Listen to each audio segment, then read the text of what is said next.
Hello. हाँ मेरे प्यारे बच्चों, आज कक्षा 12 के सामान्य हिंदी के अंतर्गत गद्य संकलन में प्रारूप हम आपके समक्ष प्रस्तुत करेंगे। वासुदेव अग्रवाल का लिखा हुआ राष्ट्र का स्वरूप। राष्ट्र क्या है, राष्ट्र की क्या व्यवस्था है, राष्ट्र का निर्माण कैसे हुआ है, उसके कौन कौन से कारक हैं, इसके विषय में आज उल्लेखित किया जाना है। तो सबसे पहले हमें आपको ये बताएं,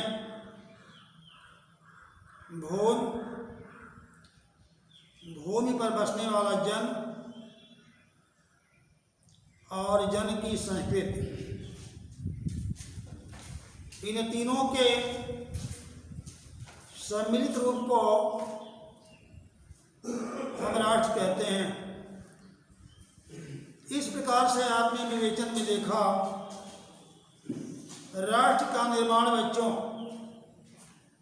भूमि, जन और संस्कृति के संयुक्त मेल से होता है। चूँकि यह प्रश्न व्याख्या के रूप में 8 नंबर में प्रस्तुत होता है, किसी में 10 अंक कर दिया जाता है, जिसमें संदर्भ 2 नंबर का, 2 नंबर की रेखांकित अंश की व्याख्या और 6 नंबर के प्रश्नोत्तर दिए जाते हैं। जो बोर्ड परीक्षा के हिसाब से व्याख्या करने के लिए आता है संदर्भ में, उसमें बच्चों सबसे पहले यह बात ध्यान देने योग्य है संदर्भ के विषय में। जैसे प्रस्तुतिकरण है, प्रस्तुत गद्यांश, हमारी पाठ्यपुस्तक हिंदी के राष्ट्र के स्वरूप नामक पाठ से उद्भित अथवा अवतरित किया गया है। इसके लेखक वासुदेव अग्रवाल जी हैं। यह 2 नंबर के रूप में रहा। उसके बाद हम प्रसंग की लाइन में चलेंगे। प्रसंग के बाद जो प्रश्नोत्तर होगा, क्रमवार उत्तर पुस्तिका में बोर्ड की कॉपी पर उसे हम उत्तर देते हुए आगे बढ़ेंगे। तो सबसे पहले बच्चों यह देखा जाए कि वास्तव में जो भूमि है वह भूमि क्या है, उस भूमि की क्या व्यवस्था है। तो प्राचीन धार्मिक पौराणिक ग्रंथों में ऐसा कहा गया है, भूमि का निर्माण देवों के द्वारा किया गया है। यह अनंत काल से व्यवस्थित रही है। भूमि का एक रूप होता है, एक सौंदर्य होता है, एक समृद्धि होती है। इसलिए उस भूमि का अक्षरशः सेवा करना, उसका नमन करना हमारा धार्मिक कर्तव्य बनता है। क्योंकि राष्ट्रीयता की जो जड़ होती हैं वह पृथ्वी में जितनी गहरी होंगी, उतना ही राष्ट्रीय भावों का अंकुर पल्लित और पुष्पित होगा।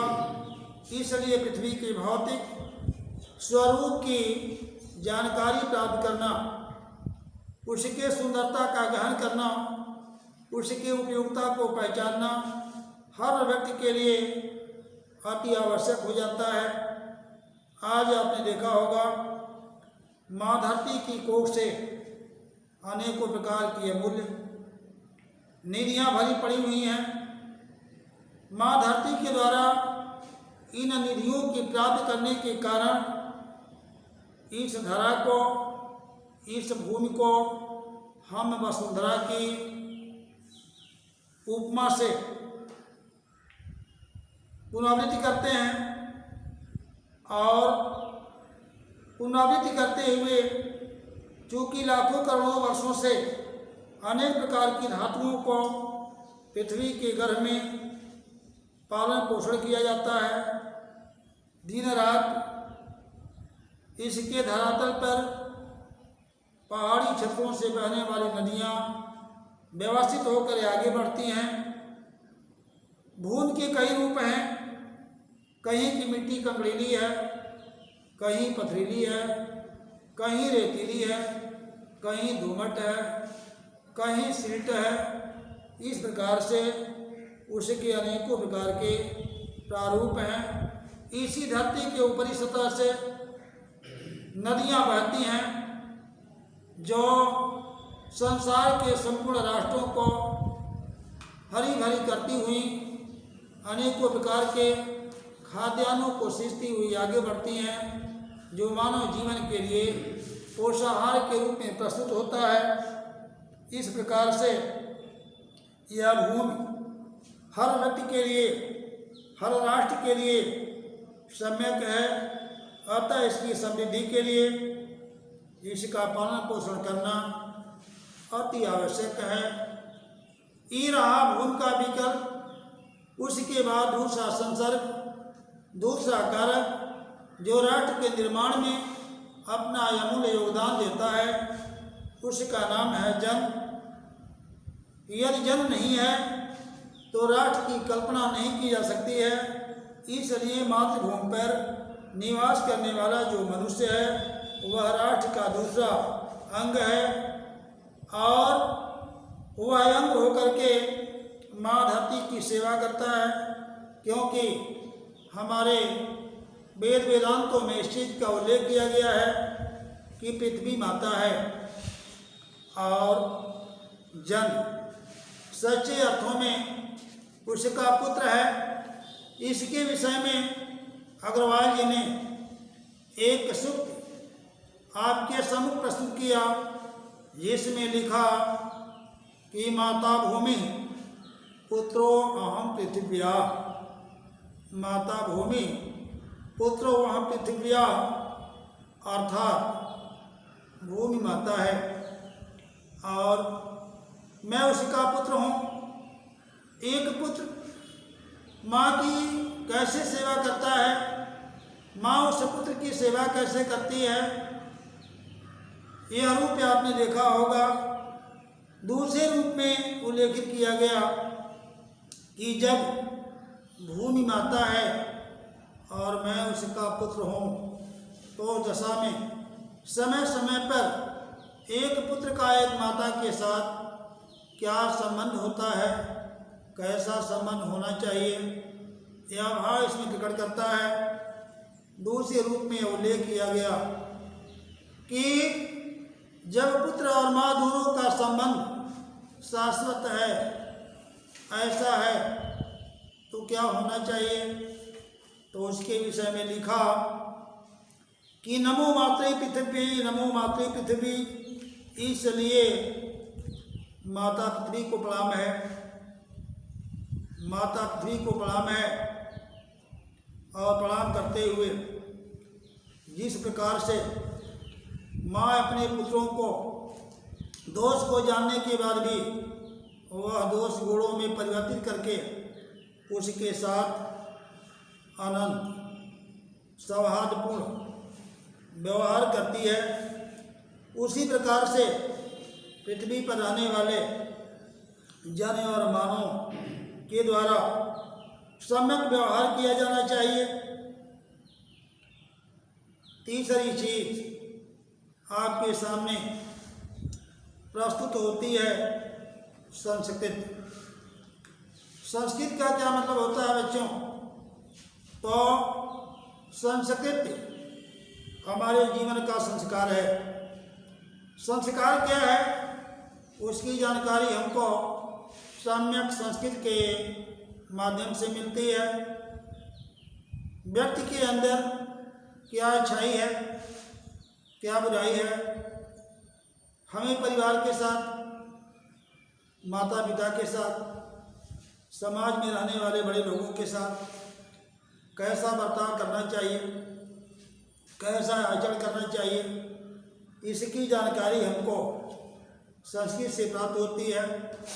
क्योंकि यदि मैंने अपने जीवन में सही और सम्यक संस्कार का प्रयोग नहीं किया तो आने वाली जो हमारी भावी पीढ़ी होगी उस पीढ़ी के लिए मैंने कुछ नहीं किया।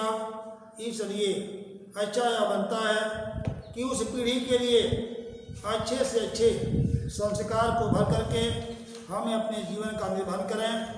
उसके बाद आपने देखा होगा जैसे संस्कृत के बदौलत जंगल में जिस प्रकार से अनेक लताएं, वृक्ष, वनस्पतियाँ अदम्य भाव से आपस में मिलकर के उठते हुए पारस्परिक सम्मिलन से अविरोधी स्थिति को प्राप्त करती हैं, आगे बढ़ती हैं, उसी प्रकार से पूर्वजों के चरित्र और धर्म विज्ञान, साहित्य, कला और संस्कृत के क्षेत्र में जो कुछ भी पराक्रम मिलता है वो सारी चीज़ें बच्चों संस्कृत की देन है। इसलिए सम्यक रूप में, सही रूप में जीवन का निर्वहन करते हुए हमें इसका पालन करना चाहिए। इस अध्याय में अग्रवाल जी ने अपने संबोधन में आपको यह अवगत कराया। इसलिए इस राष्ट्र के स्वरूप के अंतर्गत इन चीज़ों पर विशेष ध्यान देते हुए हमें अपने उत्तरदायित्वों का निर्वहन करना चाहिए। बच्चों, यही अध्याय का समापन हो जाता है। ये रहा राष्ट्र का स्वरूप अध्याय।